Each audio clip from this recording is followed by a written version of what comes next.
출애굽기 46강입니다. 제목은 어찌하여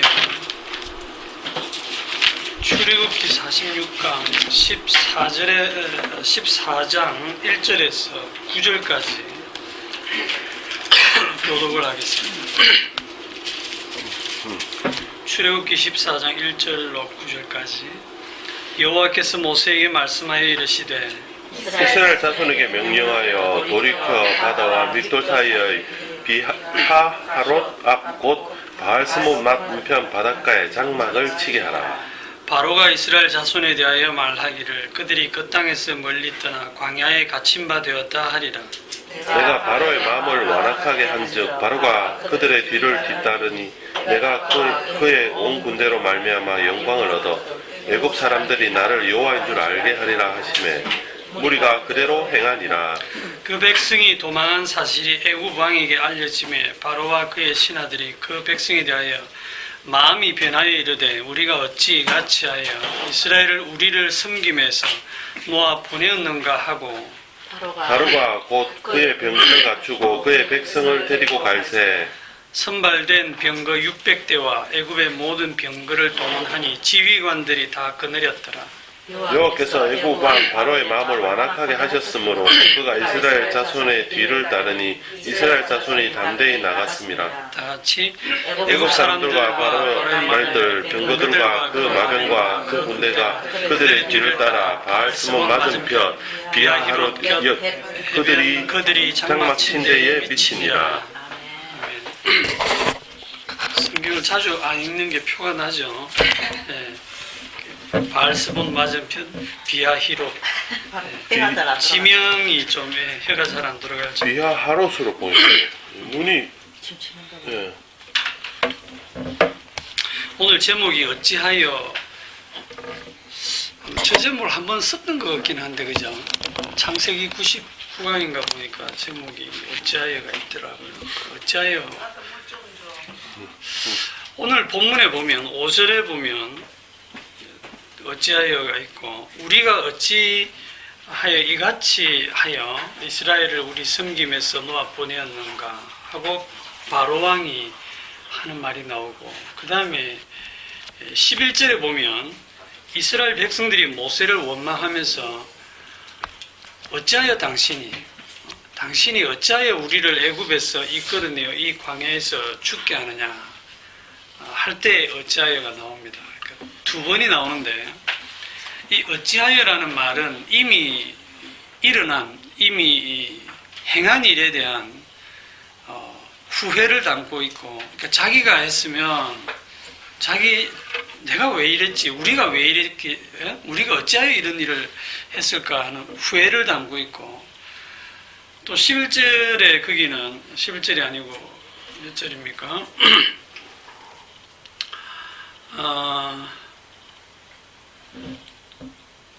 11절, 이 뒤쪽은 안 읽었다, 그죠?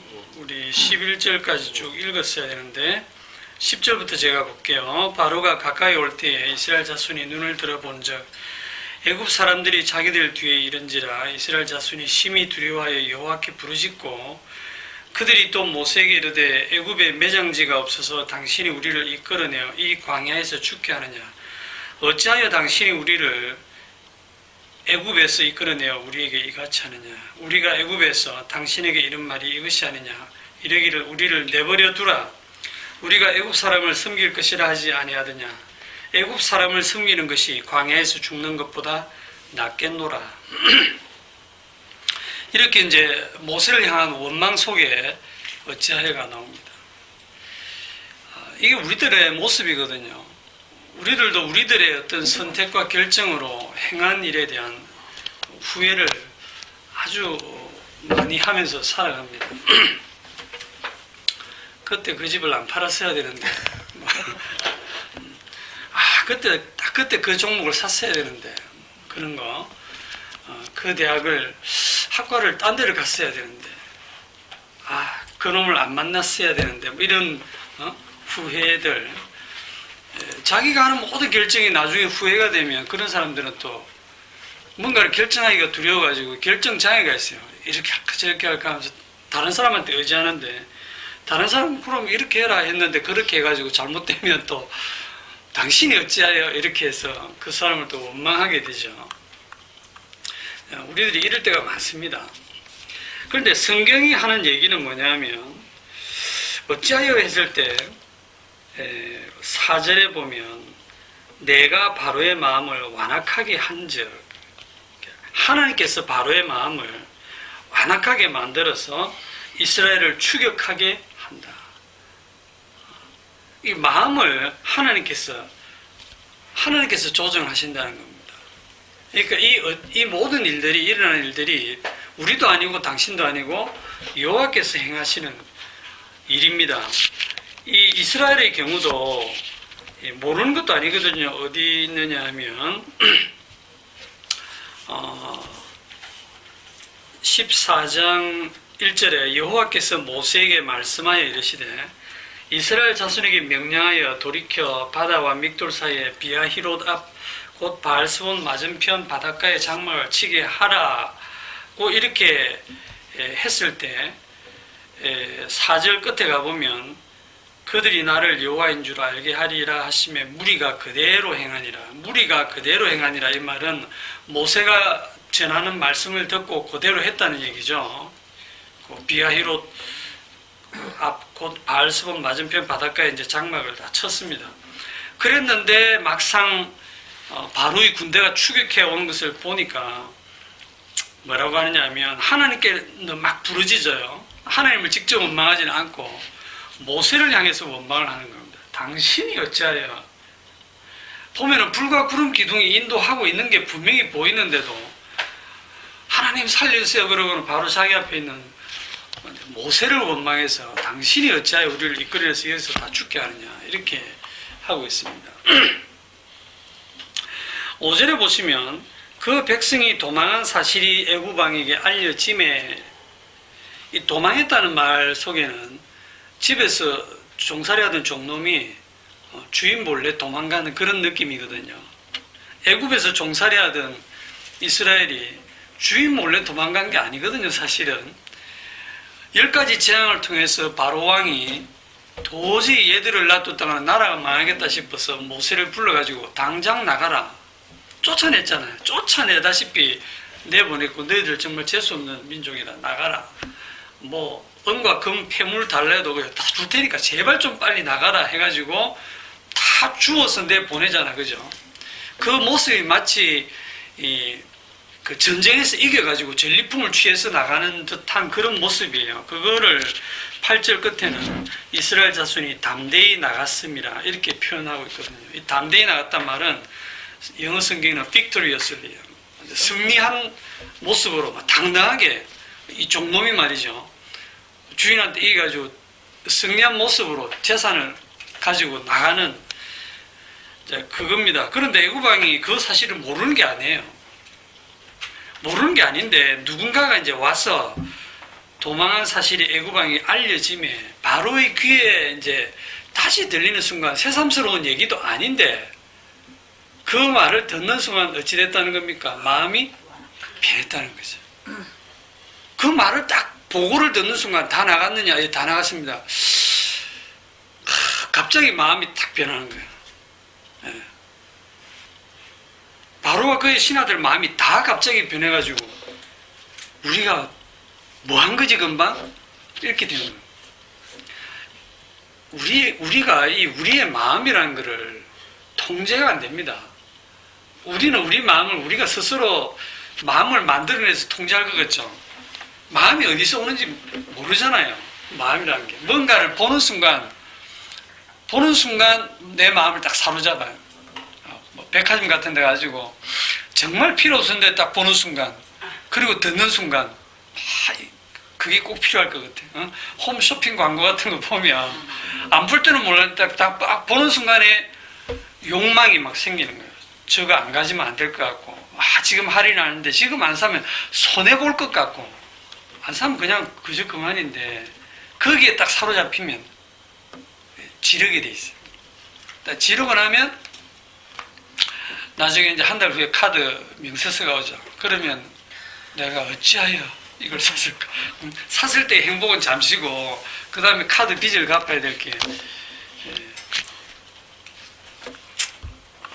그래서 제가 이런 후회들을 하거든요. 이스라엘 백성들도 거기 10절에 보면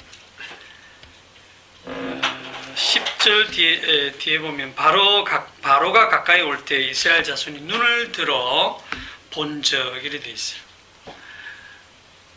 애굽 군대가 뒤따라와서 그들을 통해서 내가 영광을 얻을 것이다라고 얘기를 해줬는데도 불구하고 막상 현실 앞에 애굽 군대가 딱 들이닥치니까 그 마음이 딱 눈을 들어 보는 순간 뭐 이승이고 뭐 판단 논리 이거 말씀이고 다 날아가고 죽음이라는 현실이 자기 앞에 딱 닥쳐와 있으니까 이거는 뭐 심히 두려워해요.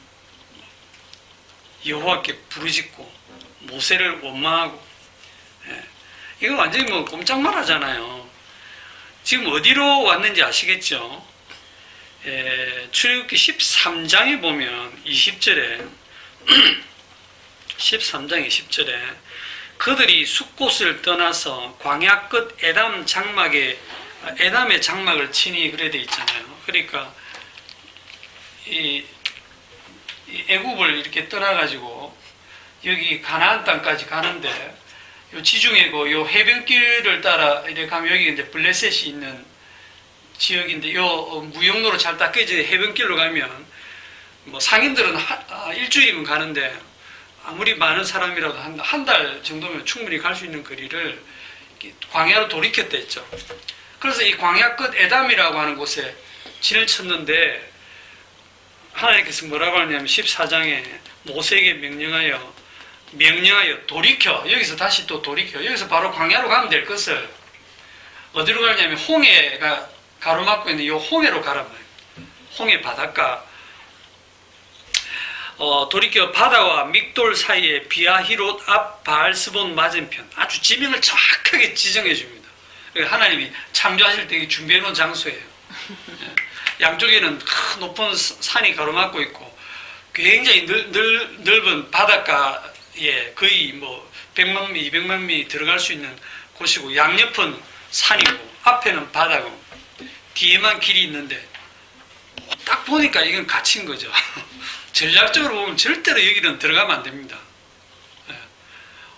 앞에는 바다고 양옆에는 산이고 피할 데가 없어요. 근데 뒤에 세계 최강의 바로의 군대가 지금 살기등등해가지고 추격해 오잖아요. 이거는 뭐 완전 외통수잖아요. 꼼짝없이 죽은 거예요. 방법이 없어요. 그런데 그런 자리로 하나님이 지금 인도를 하신 겁니다.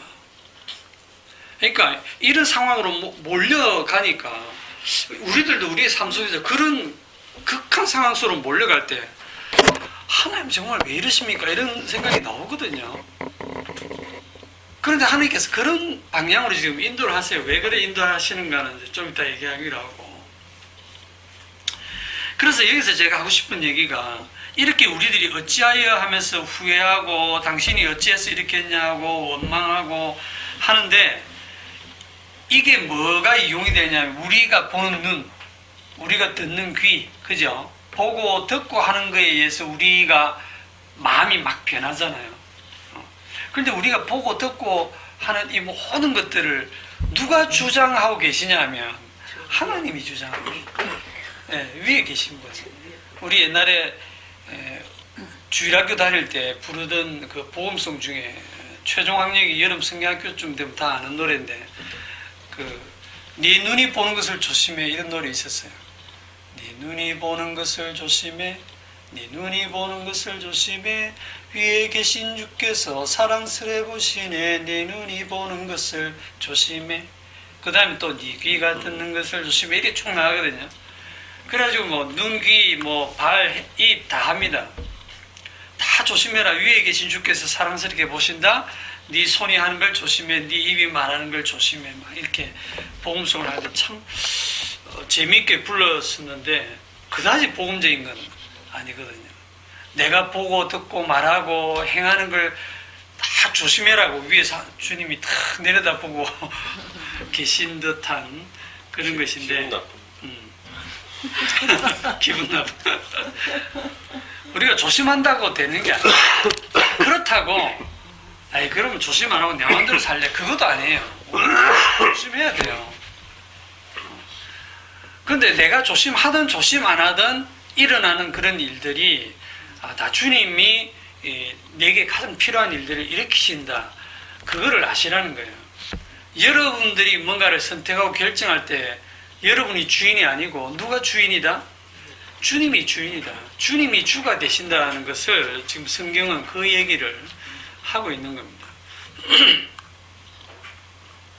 자, 그러면 주님께서 이렇게 왜 이런 일들을 행하시느냐? 왜 바로의 마음을 움직이고 이스라엘 백성들의 마음을 이렇게 원망하게 만들고 이런 상황으로 지금 몰아넣어 가시느냐 하면 이 일을 행하시는 목적 4절에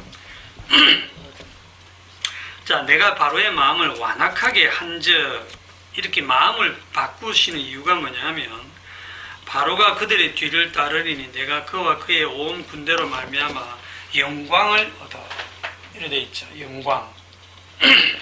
하나님께서 영광을 얻으시겠다. 그들로 나를 여호와인 줄 알게 하겠다. 그러니까 여호와의 이름을 알리는 거예요.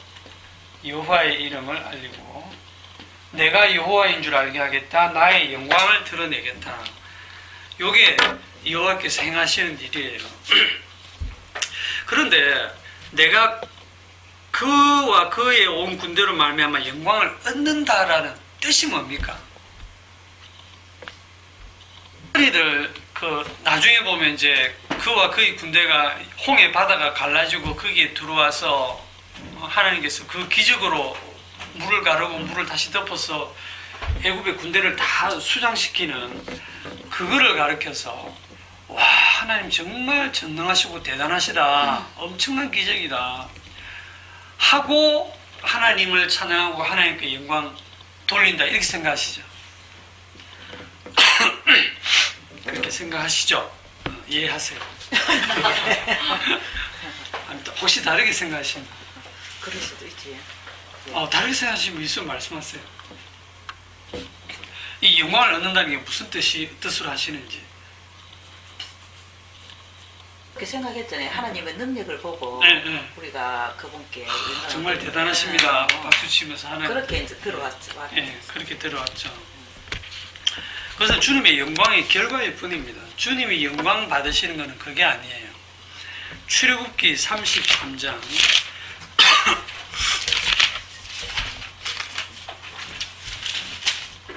18절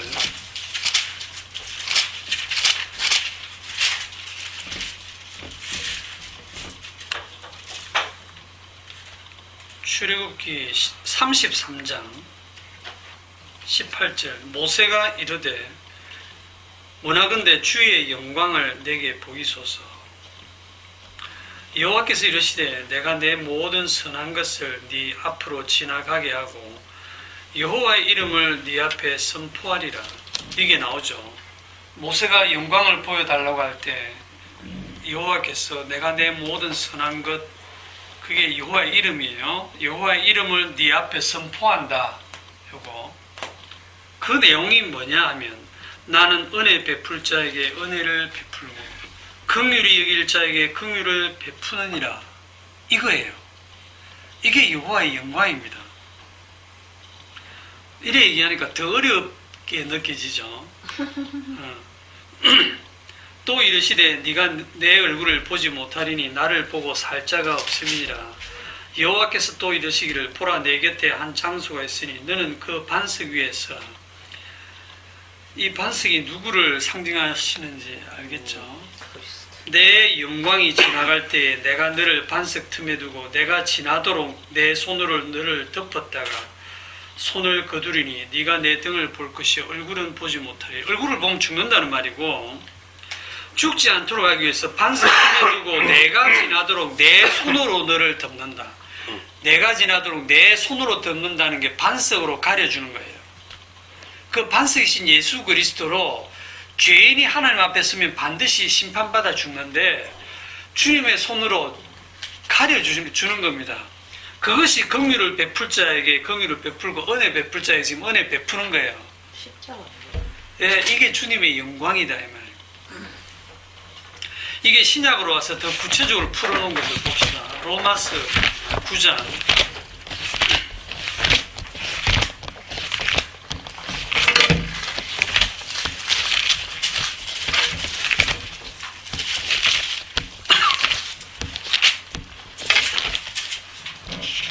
로마서 9장이 요 출애굽기 33장을 인용을 했거든요.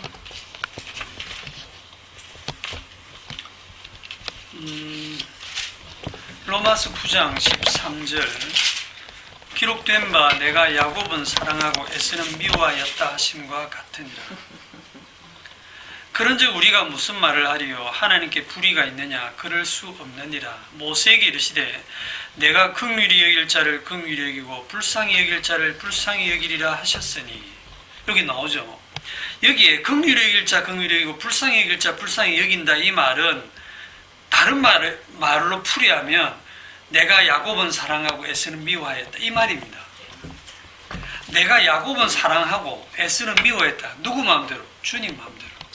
주님의 일방적인 선택으로 야곱은 사랑할 자로 만드시고 에서는 미워할 자로 만드시고 야곱은 늘 긍휼히 여기고 불쌍히 여길 자로 만드시고 에서는 그 미워할 자로. 뒤에 가보면 야곱은 긍휼의 그릇으로 만들고 에서는 진노의 그릇으로 만들었다 이 말입니다. 토기장이가.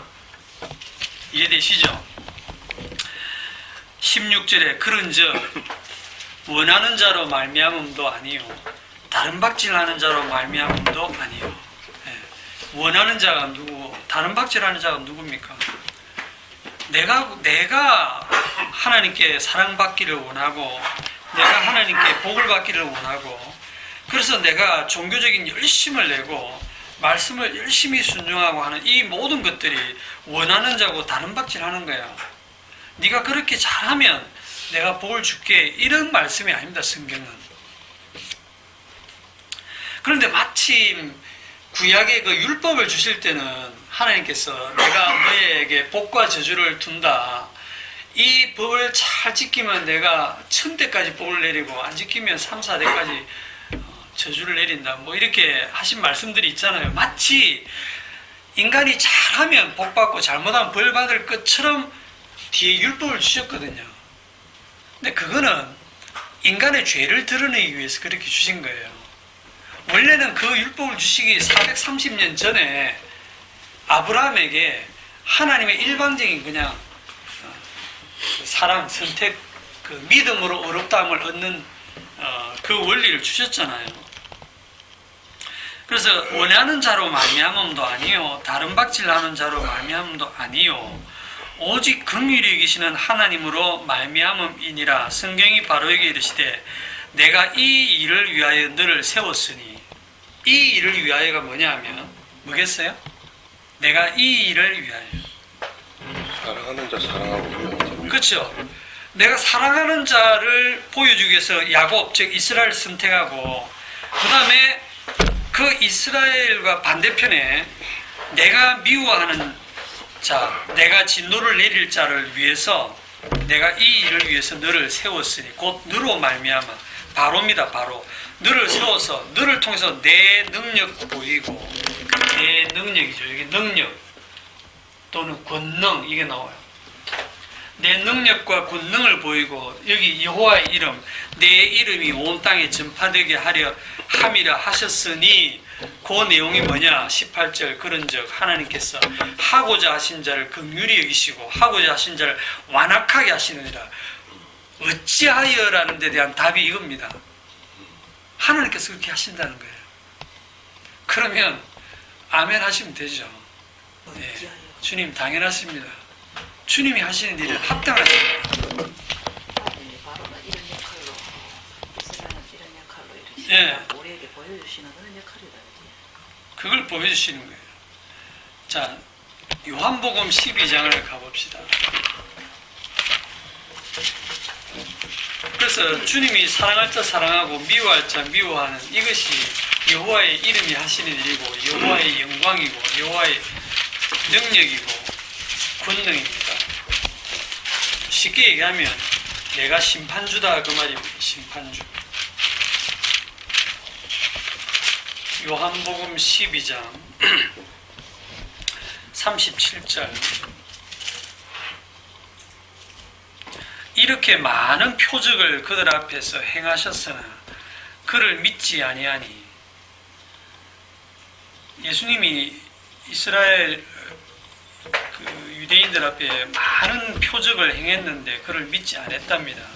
38절 이는 선지자 이사야의 말씀을 이루려 하심이라 이르되 주여 우리에게서 들은 바를 누가 믿었으며 주의 팔이 누구에게 나타났나이까 하였더라. 누가 믿었으며 하는 이 말은 누가 믿었단 말입니까? 안 믿었단 말입니까? 아무도 안 믿었단 말이에요. 누가 믿었으면 제가 믿었습니다 하고 나오면 이 분위기를 잘 모르시는 거예요. 이 와중에 39절에 그들이 능히 믿지 못한 것은 하고 나오죠. 능히 믿지 못한 이유가 뭐다? 이 때문이니 곧 이사야가 다시 일렀을 때 그들의 눈을 멀게 하시고 그들의 마음을 완고하게 하셨으니 이는 그들로 하여금 눈으로 보고 마음으로 깨닫고 돌이켜 내게 고침을 받지 못하게 하려 함이라 하셨습니다. 지금 이게 하나님 주님이 하시는 일이에요. 그들이 능히 믿지 못하게 한다는 거예요. 눈을 멀게 하고 마음을 완고하게 하고 귀가 막히게 하고 마음이 깨닫지 못하게 해서 아무리 말씀을 들어도 무슨 말인지를 못 알아듣게 해서 고침을 못 받게, 구원 못 받게. 그러니까 믿지 말아야 될 자들은 절대로 믿지 못하시게 하는 능력이에요. 그게 주님의 영광입니다. 네, 내가 똑똑해서 내가 신학 공부 많이 해서 십자가 복음을 잘 알아서 그래서 내가 구원받는다 이런 거 없어요. 41절에 이사야가 이렇게 말한 것은 주의 영광을 보고 주를 가리켜 말한 것이야. 주님의 영광, 주님 홀로 다 하신다는 거예요. 우리한테 달려있는 게 아니라는 겁니다. 우리 하기 나름이 아니라는 거예요. 그러니까 제가 저번에도 얘기했죠. 주님의 뜻이 뭐라 했어요? 주님의 뜻이 주 혼자 다 하신다는 거예요. 홀로 북치고 장구치고 다 하시고 그래서 홀로 영광 받으시고 우리는 아멘 하시면 되는 것이고 심지어 이 주님이 누구를 미워하고 누구를 사랑할지를 다 선택하시고 결정하시고 그렇게 역사 속에서 펼쳐내신다. 나머지는 다 입 닫아 이 말입니다. 모든 입을 닫게 하시고 모두를 죄 가운데 가두어 놓고 주님이 긍휼을 여기자 긍휼을 여기서 그 어둠에서 건져내신다. 아멘. 합당하십니다. 이렇게 나와야 됩니다. 근데 인간으로서요. 그 아멘 할 인간이 없잖아 사실. 네, 그렇게 하는 것도 주님이 하시는 일이죠. 네. 이렇게 많은 표적을 그들 앞에서 행하셨으나 그를 믿지 아니하니 이랬는데 사실은 표적을 보면 믿고 따라가야 됩니다. 오늘날 그 데살로니가 후서에 보시면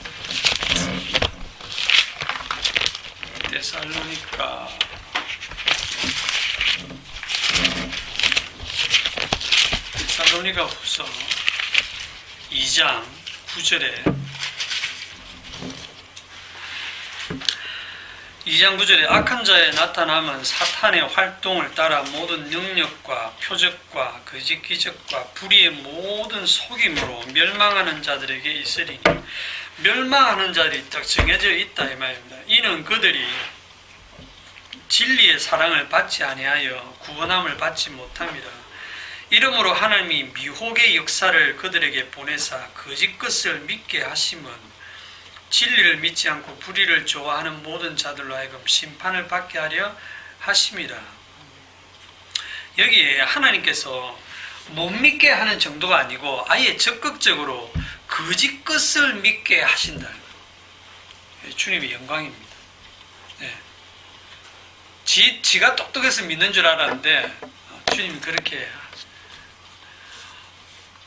예수님이 표적을 행할 때는 안 믿다가 오늘날에는 우리 주변에 많은 무슨 종교단체들이 무슨 표적 행하고 기적 행하고 뭐 이빨이 금리빨이 되고 예, 무슨 뭐 병이 낫고 그런 것들을 보면 따라가죠. 그런데 나는 절대 똑똑해서 여기 안 빠질 거야. 그렇게도 우리가 말을 할 수 없어요. 하나님이 거짓 것을 믿게 만들어 버리시면 믿을 수밖에 없는 거예요. 어쩔 수 없다. 그죠? 이 거짓 것을 붙들이는 거짓 선지자들은 자신들이 거짓이라는 걸 알까요, 모를까요? 모르지. 자신들은 몰라요. 자신들도 진짜 하나님을 믿고 있다고 믿고 있거든요. 썩고 있는 거죠. 자기가 거짓이라고 무슨 생각을 하겠어요? 자기가 믿는 하나님이 자기가 지금 거짓 것을 믿고 있다는 생각은 초도 못합니다. 이 거짓 선지자들이 하는 기적이 어느 정도 수준이냐면 요한계시록 13장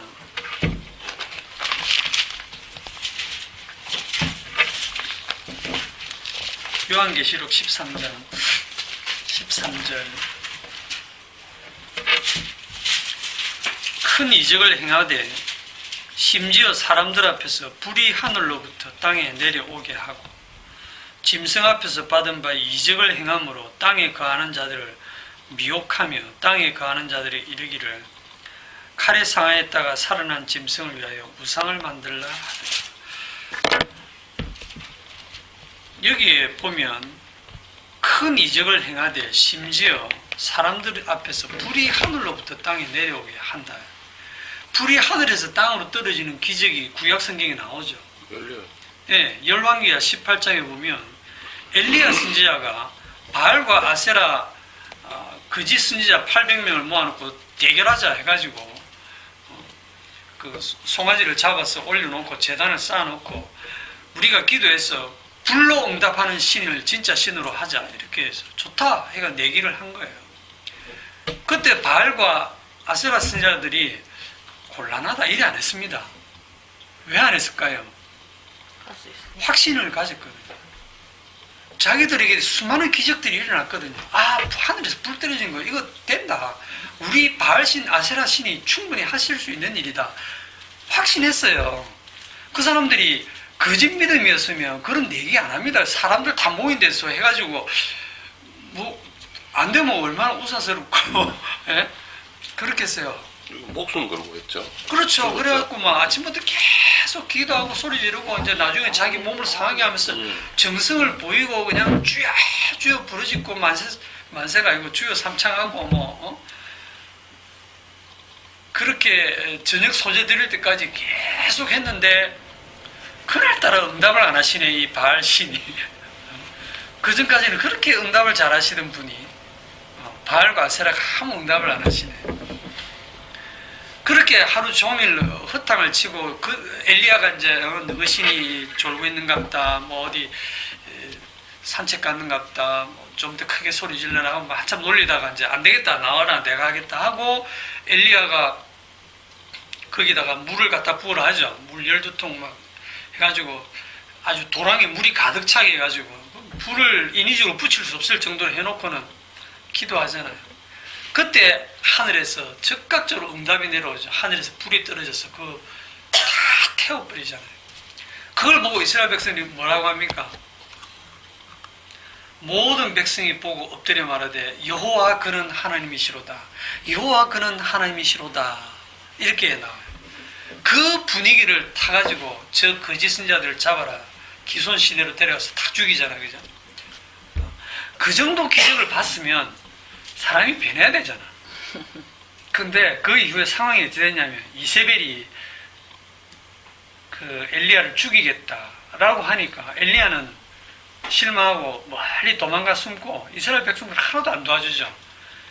현실적인 권력을 그 이세벨이 쥐고 있잖아요. 기적이 사람을 변화시키는 게 아닙니다. 그런데 그 구약에서는 하늘에 불이 떨어지는 게 진짜 기적이고 진짜 신이었잖아요. 그런데 계시록 이 신약으로 넘어오면서는 하늘에서 불이 떨어진다? 이거는 구약 성경을 알고 있는 사람은 하늘에서 불이 떨어지면 이거 진짜 하나님이네 하고 믿는다는 겁니다. 그런데 그게 미혹이고 거짓 선지자가 하는 일이라는 거예요. 여러분, 구약에 나오는 모든 기적들을 오늘날 성경에 이런 기적들이 있으니까, 또 신약 성경에도 사도들도 예수님도 다 이런 기적을 행했으니까 우리도 해야 된다 하고 막 하는데, 그런 기적은 다 끝났습니다. 왜냐하면 계시가 종결됐거든요. 요한계시록으로서 성경이 기록이 다 끝났어요. 하나님께서 이 계시를 주시기 위해서 그런 일들을 그때 일으키신 거고, 그 이후에 계시가 딱 종결되어서는 이 말씀으로서 믿는 자를 구원하기를 기뻐하세요. 그냥 전도로. 네. 안 믿으시면 할 수 없는데, 네. 그럼 우리가 예를 들어서 어떤 모임에 종교단체에 갔는데 거기가 진짜 말로만 하는 게 아니고, 빈센트 오면 말밖에 없잖아요. 그죠? 여기는 말밖에 없는데 어디 가면 진짜 안전뱅이가 일어나고 소경이 보고 소아마비가 일어나서 걸어 다니고 불치병이 났고 이 썩은 이빨이 금리빨이 되고 이런 일들이 막 현실에서 일어난다면, 야, 여기 진짜 성령께서 역사하시는구나, 여기 진짜 하나님이 살아계시는구나 하고 막 거기에 돈가방 들고 안 찾아가겠습니까? 예? 거기에 안 매달리겠어요. 거기에 누가 속지 않고 나오겠습니까? 그걸 누가 하냐면 하나님이 그 일을 하신다니까요. 하나님이 그렇게 해서 거짓 것을 믿게 만드신다니까요. 자, 그래서 멸망받을 자, 믿지 않아야 될 자는 못 믿게 만드시는 그 능력, 그게 하나님의 영광이고, 그럼 또 반대로 얘기하면 믿어야 될 자, 구원받아야 될 자, 사랑받기로 작정된 자, 그들에게는 어떤 식으로 주님이 일하시는가? 신명기 7장 신명기 7장 6절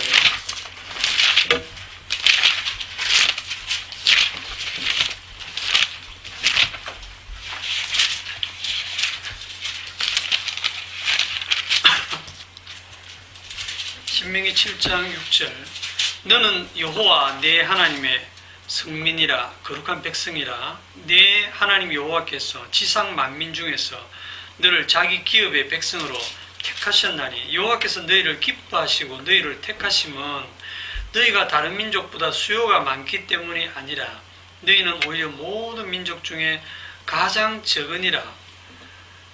이 말씀도 참 오해하기 쉬운데, 가장 적어서 선택했구나 이렇게 생각하기 쉬운데, 이 말은 너희들이 잘나서 뽑은 거 아니다 그 말이죠.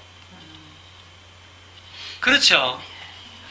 8절에 여호와께서 다만 너희를 사랑하심으로 말미암아, 이 다만 너희를 사랑하신다는 게 너희들에게 조건이 있다는 뜻이 아닙니다. 그냥 주님의 일방적인 사랑을 드러내기 위해서 너희를 선택했다 이런 뜻이잖아요. 성경 전체를 보면. 또는 너희의 조상들에게 하신 맹세를 지키려 하심으로. 맹세, 주님의 사랑, 내가 이스라엘 야곱은 사랑하고 에스는 미워하였다 하는 그 맹세, 그 사랑입니다. 그걸 지키려 하심으로 말미암아 자기의 권능의 손으로, 여기에 또 나오죠. 권능의 손, 능력, 권능의 손으로 너희를 인도하여 내시되 너희를 그 종되었던 집에 애굽왕 바로의 손에서 속량하셨나니, 여기에 보면 자기의 권능의 손으로가 나오거든요. 인도해 냈다라고 하면 모든 사람들이 이걸 어떤 식으로 해석을 하느냐 하면, 하나님은 전지전능하시고 못하시는 일이 없기 때문에 그 바로를 박살내고 그들을 끌어냈다 하는 그 능력, 그거를 권능이다 이렇게 얘기를 합니다. 그렇게 하라고 성경이 또 그런 식으로 기록이 되어 있는 것 같은데 오해를 하기 참 쉽도록 되어 있어요. 그러니까 성경은 묵시의 세계 얘기를 지금 인간들의 언어를 채용해가지고 이렇게 기록을 했기 때문에 사람들이 성경을 보는 순간 자기들이 알고 있는 그 단어의 뜻이 이 말씀을 진짜 가리는 거예요. 자, 여기에 권능의 손으로 건져냈다 하는 이거를 제가 풀어드리겠습니다. 권능의 손으로 건져냈다는 말이 하나님이 전지전능해서 구원했다는 뜻이 아닙니다. 물론 전능하지 않다는 뜻이 아니에요. 전능하신 분 맞습니다. 맞는데 우리들이 생각하는 그런 전능, 그런 능력이 전혀 아니고요. 이 권능의 손이 뭐냐 하면, 구체적으로 얘기하면 이 권능의 손이 어린 양의 피입니다. 왜냐하면 애굽의 종되었던 그 집에서 애굽왕 바로의 손에서 건져내는 그날에, 애굽의 모든 장자를 죽이는 그날에 이스라엘 장자도 다 죽어야 되는데, 그 이스라엘 장자들이 심판과 죽음을 이기고, 그 심판과 죽음을 이기고 나온 능력이 뭡니까? 피의 능력이죠. 그들의 능력이 아니잖아요. 그들이 돈이 많아서, 그들이 권력이 있어서, 그들이 건강해서 살아남은 게 아니고, 심판과 죽음을 이기는 능력, 그게 어디에 있다? 피에 있다는 거예요. 죽음의 사자가 피를 보고 넘어갔다는 겁니다. 모세 앞으로 하나님이 지나가실 때 반석 틈에 두고 내 손으로 너를 가려. 그 내 손이 권능의 손. 그게 주님의 피의 희생이 있는 겁니다. 주님의 희생의 피로 너를 덮어서 너를 죽지 않게 한다. 이게 주님의 긍휼이고 은혜예요. 그게 결국 십자가 얘기잖아요. 그게. 그렇죠? 그래서 신약으로 넘어오면 그 구약시대의 어린 양의 피가 신약으로 오면 바로 십자가에서 예수님이 희생하신 그 피잖아요. 십자가로 넘어오잖아요. 고린도전서 1장.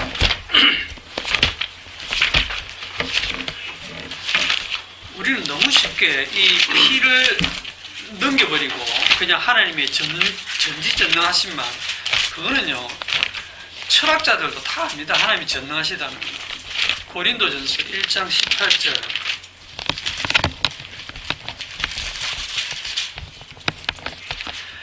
십자가의 도가 멸망하는 자들에게는 미련한 것이요 구원을 받는 우리에게는 하나님의 능력이라. 여기에 십자가의 도가 했을 때 이 도가 뭐냐면 로고스입니다. 로고스. 말씀입니다. 말씀. 십자가의 말씀. 십자가의 복음. 로고스. 우리 옛날에 제가 청년 때 서면 지하도 같은 거 가면은 갑자기 누가 나타나고 도를 아십니까? 깜짝 놀랐어요. 그런 사람도 꽤 있었거든요. 요즘도 있는지 모르겠는데 도를 아십니까? 뭐 하는 사람들인지 모르겠어요. 천리교인가? 도를 아십니까? 지하철에 예수 믿으세요. 예수 믿으세요 하는 사람이나 도를 아십니까 하는 사람이나 다 비슷한 사람들이에요. 그런데 이 십자가가 뭐냐면 예수님이 죽으신 거예요. 사형수로 2000년 전에 로마의 사형수로 처형당해서 죽었습니다. 그 위에 살아났다는 소문이 있는데 제자들만 봤다고 아무도 본 사람이 없어요. 그러니까 이게 멸망하는 자들에게는 미련하게 보일 수밖에 없어요. 미련하다 했습니다. 하나님. 그러니까 이게 미련하지 이게 무슨 능력이냐 이 말입니다. 그런데 요 십자가가 하나님의 능력이고 권능의 손이다. 그러니까 십자가는 죽어버리신 건데 죽은 게 무슨 능력이지? 자기가 죽어버렸는데 자기도 구원 못하고 어떻게 남을 구원하지? 그래서 제가 어릴 때마다 이모집에 이렇게 모하에 있는 이모집에 놀러 가면 그때 사촌 누나가 3명? 4명? 3명이 있었고 동생이 있었는데 그 중에 한 명이 뭐라고 하냐면 제가 이제 갑자기 요즘 교회 다닌다라고 하니까 뭐라고 말하냐면 십자가에 죽어버린 예수 꼬랭댕이를 왜 믿냐 말을 그래 하더라고요. 야, 십자가에 죽어버린 예수 꼬랭댕이 왜 믿냐? 내가 아무 말을 못했어요. 그때 그렇게 믿음이 있는 건데 아니고 그냥 교회 재밌어서 다녔으니까 모르겠지만 하여튼 그냥. 그리고 또 돌아가신 고모부 한 분이 하신 얘기가 있어요. 야, 십자가 죽은 사람을 왜 믿냐? 이렇게 죽은 사람을 왜 믿냐? 지난주에 그 요셉의 해골의 얘기를 했는데 요셉의 해골이 이스라엘을 구원해 내오는 그런 모양새를 보인다 했죠. 죽은 엘리사의 뼈에 죽은 시체가 닿았는데 그 죽은 엘리사의 뼈에 닿은 그 시체가 살아났다는 그 얘기도 지난주에 했었죠. 죽은 자가 죽은 자를 구원하는 이 원리, 주님의 죽으심이 우리를 죄에서 구원하시는, 우리를 죽음에서 구원하시는 능력이 된다. 이게 하나님의 능력이다 이 말이에요. 그게 멸망하는 자들에게 미련하게 보인다 이 말입니다. 참 미련한 거 믿고 있네. 말도 안 되는 거 믿고 있네. 이래 되는 거예요. 말씀대로. 자, 18절 다시 봅시다. 고린도전서 2장 18절. 십자가의 도가 멸망하는 자들에게는 미련한 것이요 구원을 받는 우리에게는 하나님의 능력이라. 기록된 바 내가 지혜 있는 자들의 지혜를 멸하고 총명한 자들의 총명을 폐하리라 했으니. 그러니까 하나님께서 세상에 지혜 있고 총명하고 지 똑똑하다 하는 그거 다 그냥 진짜 꼴보기 싫어서 다 무시하는 거예요. 자기가 똑똑하고 지혜롭고 총명해서 예수 믿을 사람 아무도 없다 이 말입니다. 지혜 있는 자가 어디 있느냐? 선비가 어디 있느냐? 이 세대의 변론가가 어디 있느냐? 하나님께서 이 세상의 지혜를 미련하게 하신 것이 아니냐? 하나님의 지혜에 있어서는 이 세상이 자기 지혜로 하나님을 알지 못하게 하셨어요. 하나님께서 전도에 미련한 것으로 믿는 자들을 구원하시기를 기뻐하셨도다. 자, 여기에 전도가 나오죠. 전도. 이 전도가 뭔데요? 지하철에서 예수 믿으세요. 그게 전도입니까?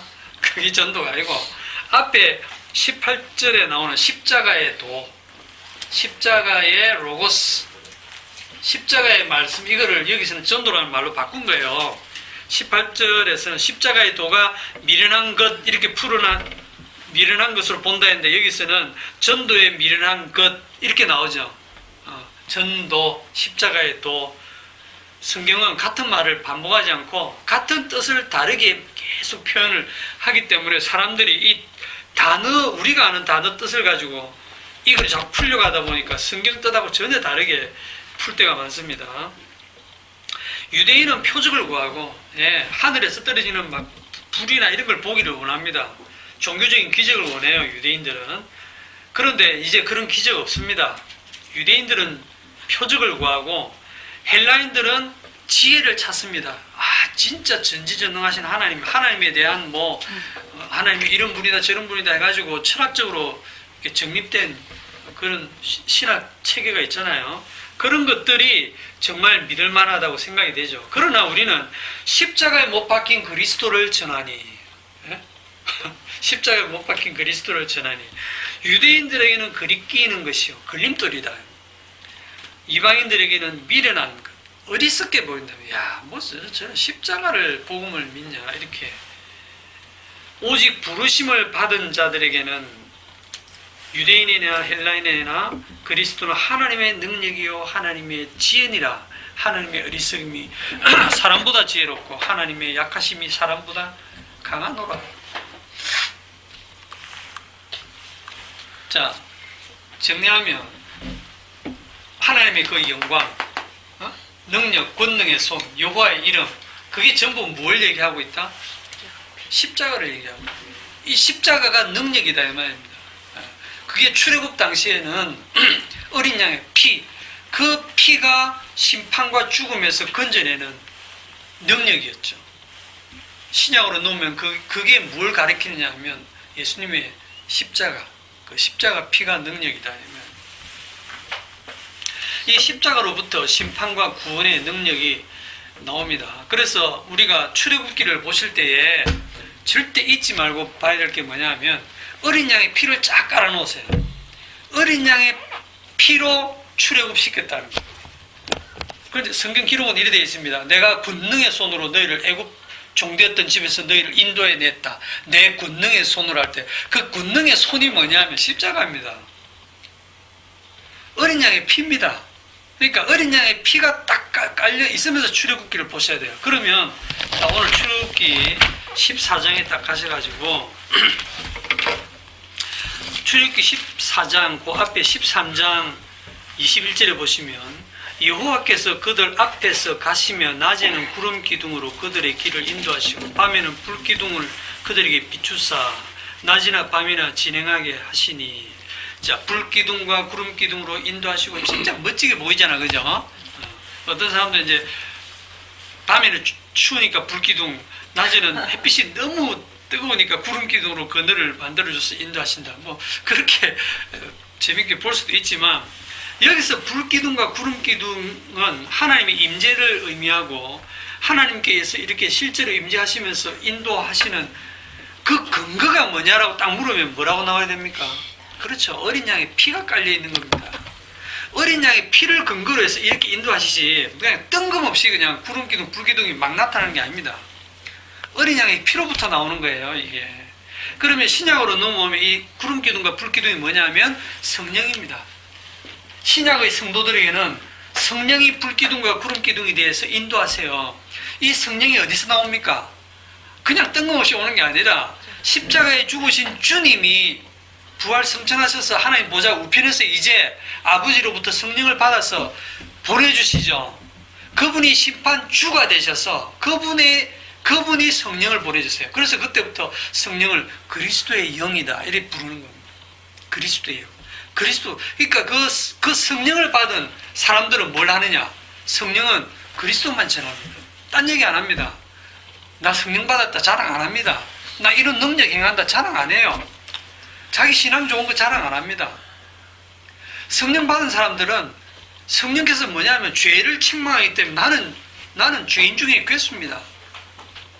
그 죄를 알고 나를 구원하실 분은 십자가 지신 주님밖에 없습니다 하고 주님만 증거하게 돼요. 그래서 성령이 임하면 너희는 내 증인이 되리라. 요한복음 1.8, 사도행전 1.8절에 나오잖아요. 너희는 내 증인이 성령이 임하면 너희가 권능을 받고 권능을 받나 가면 막 성령의 능력으로 뭘 막 하는 십자가 전하는 게 능력입니다. 그게 미련하게 보이고 어리석게 보이겠죠. 근데 주님이 그걸 가지고 믿는 자를 구원하기를 기뻐하셨다니까요. 그리고 멸망당할 자들에게는 아예 거짓 것을 믿게 하도록 심지어 하늘에서 불이 떨어지는 기적도 일어나게 해서 그래 너희들은 그거 믿고 따라가. 십자가 당신의 아들 십자가 죽으신 그 희생을 무시하는 게 그게 가장 큰 죄입니다. 자, 이 구름 기둥과 불 기둥이 신약으로 하면 성령의 인도라고 보는데 이게 어디로 인도하시느냐 하면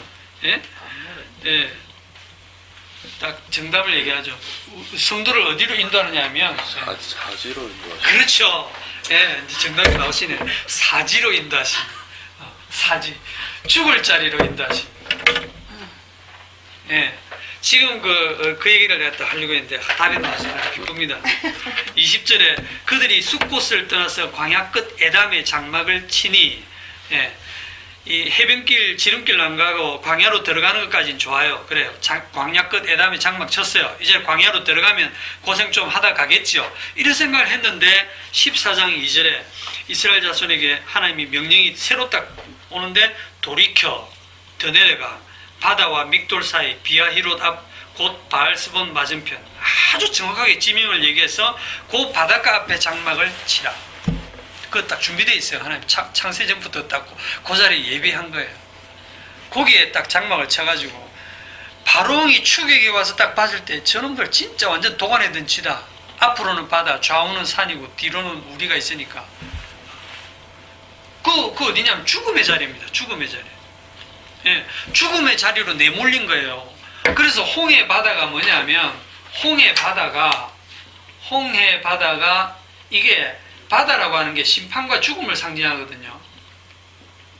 노아 홍수 때 지구 전체를 바다로 다 덮어서 물로 덮어서 심판했잖아요. 그죠? 다 죽었잖아요. 이 홍해 바다가 그 심판 죽음을 상징합니다. 거기에 자기 백성을 몰아넣은 거예요. 자기 백성을 사지로 죽을 자리로 몰아넣은 거예요. 왜? 자기 백성을 사랑하기 때문에.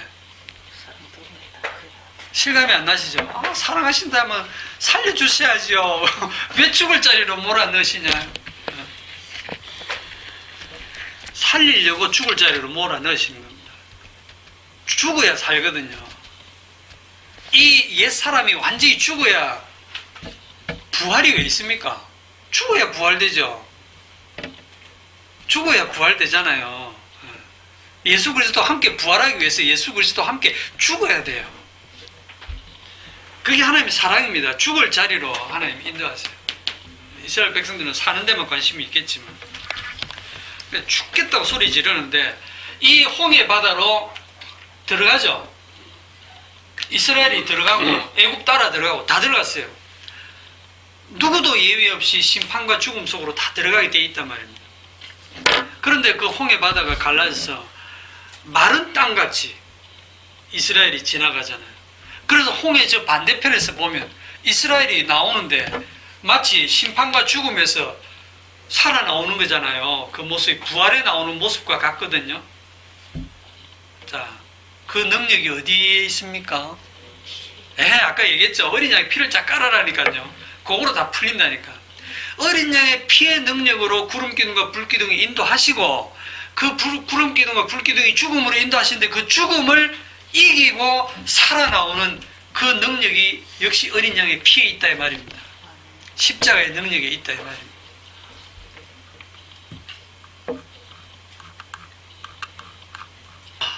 이제 좀 많이 건너뛰어서 시간이 많이 갔으니까 몇 가지 질문과 답으로 정리를 좀 해봅시다.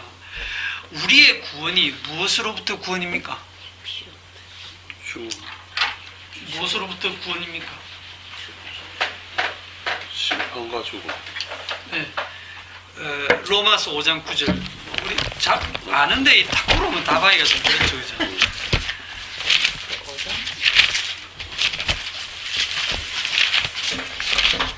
로마서 5장 9절.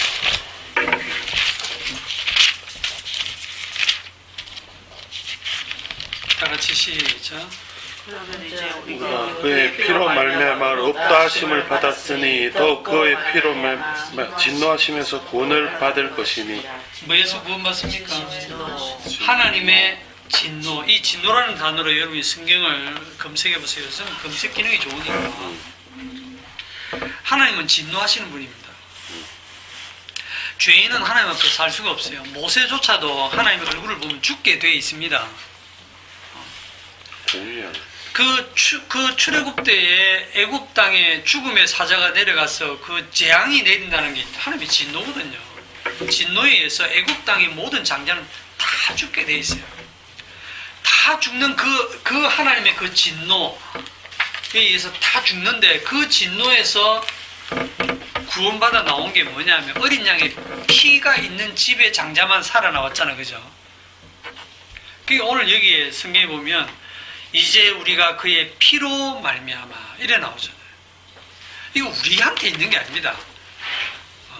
우리가 태어나기도 전에 무슨 선이나 악을 행하기도 전에 2000년 전에 이미 그리스도의 피로 말미암아 의롭다 하심을 받았으니 더욱 그로 말미암아 진노하심에서 구원을 받을 것이니. 우리가 율법을 잘 지켜서 또는 양심대로 잘 살아서 진노를 받지 않는 것이 아니라 진노를 대신 받으신 분이 있는 거예요. 진노를 대신 받으신 분. 그분이 진노를 대신 받아 죽으심으로 우리가 이 진노하심에서 구원을 받는데 또 오해를 하잖아. 진노하심에서 구원을 받는다. 우리는 안 죽는다 생각하시면 안 되고 이 죽음을 이겨낸다는 게 다른 말이 아니고 죽음 속으로 들어가는 거예요. 들어갔는데 그게 끝이 아니고 그 죽음에서 나오는 겁니다. 그게 하나님의 구원이고 하나님의 새 창조예요. 죽은 데서 살려내시고 없는 것을 있는 것까지 부르시는 하나님의 그 능력과 영광이 여기서 나타나죠. 그 근거는 전부 피입니다. 마지막으로 고린도전서 한 절만 더 보고 마칩시다. 고린도전서 15장 53절.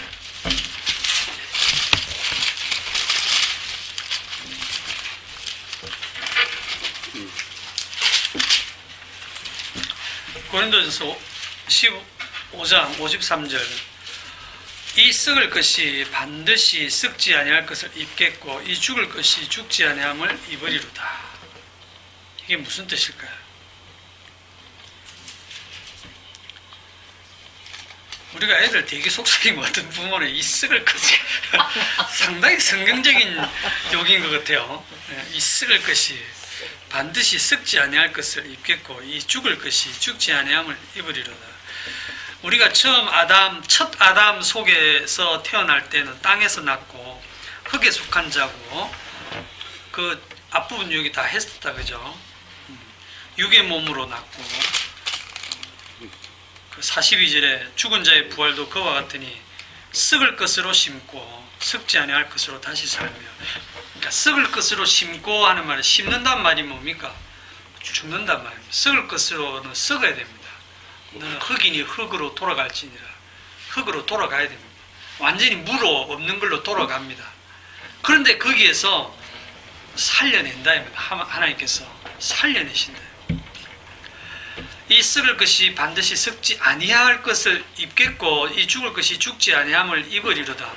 이 썩을 것이 썩지 아니함을 입고 이 죽을 것이 죽지 아니함을 입을 때에는 사망을 이기고 사망을 삼키고 이기라고 기록된 말씀이 이루어지리라. 이 사망이 이제 썩게 하고 죽게 하는 그 권능인데 이 사망아 너의 승리가 어디 있느냐? 사망아 네가 쏘는 것이 어디 있느냐? 사망이 쏘는 것은 죄요. 사망이 쏘는 것은 사망이 화살같이 쫙 날아가서 탁 박히는 데가 어디냐면 죄의 삭은 사망이요. 죄가 있는 곳에는 반드시 사망이 온다 이 말이죠. 죄의 권능은 뭐다? 율법이라. 죄의 그 권능은 율법이다.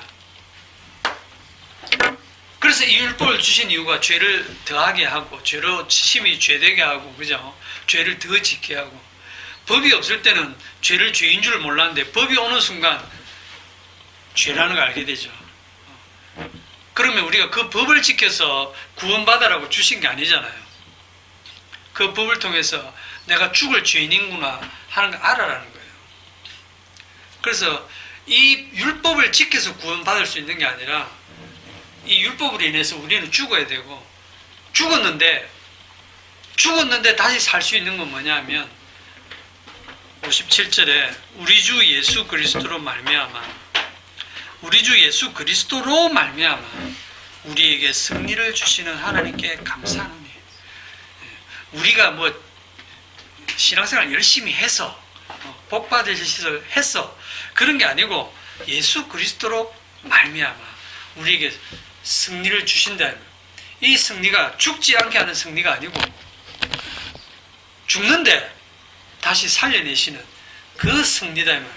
그 승리를 보여주기 위해서 성령께서 우리를 이끌어 가시는 곳은 사지로 이끌어 가시는 그걸 아시고 가십시오. 그러면 되겠습니다. 오늘 여기까지 하겠습니다. 기도합시다. 오늘 놀라운 주님의 복음의 말씀을 들었습니다. 이 십자가의 말씀이 멸망할 자들에게 미련한 것이고 어리석은 것이지만 구원을 얻는 우리에게는 하나님의 능력이라고 했습니다. 어린 양의 그 피가 도대체 무슨 쓸모가 있을까라고 했지만 그 피만이 심판과 죽음을 이기게 한 하나님의 권능이고 능력이었음을 오늘 말씀을 통해서 보았습니다. 그러면 우리의 삶 속에서 우리 일평생 속에서 우리에게서 터져나온 것은 죄밖에 없지만 그럴수록 더욱더 주님의 십자가만을 붙들고 십자가만을 증거하고 자랑하는 저희들이 되게 하옵소서. 예수님의 이름으로 기도합니다. 아멘. 수고하셨습니다. 그리스도의 승리로